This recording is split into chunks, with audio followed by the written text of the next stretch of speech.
Sүйүктүү пайгамбарыбыз айтат, качан мага бир күн келсе, мисалы жума күнү келди.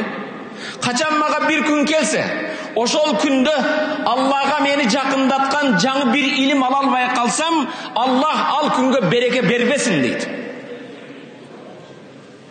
Кайсы бир күн келсе мага, ошол күндө мен Аллах Таалага жакын болууга, жаңы илим билим албай калсам, ошол күндүн чыкканын Аллах ал күнгө береке бербесин деп, ал күнгө наалат болсун деген сөз. Биз уйку менен, башка менен, шахмат менен, шашки менен көчөдө айланып эле өмүрдү өткөзө беребизби?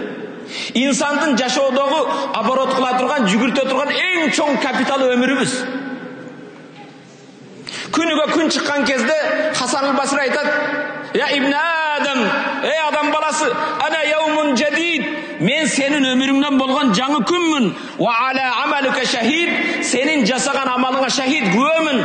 Фагтаним минни, менден пайдаланып калгын. Фа инни ла ауду иля яумил кияма, мен кыяматка чейин кайра келбеймин" дейт.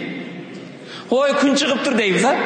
Дагы жума болуп калдыбы? Кече эле жума окудук эле. Күн чыккан кезде күн акылын иштеткен адамга, ой жүгүрткөн инсанга мынтип кайрылат экен. Эй адам баласы, мен сенин өмүрүңдөн жаңы күнмүн, сенин жасаган иштериңе күбөмүн, менден пайдаланып калгын, мен кеткенден кийин кайра келбеймин дейт.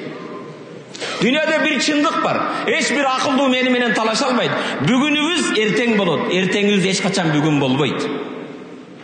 Өмүр өтүп атат, урматтуу мусулман бир тууган.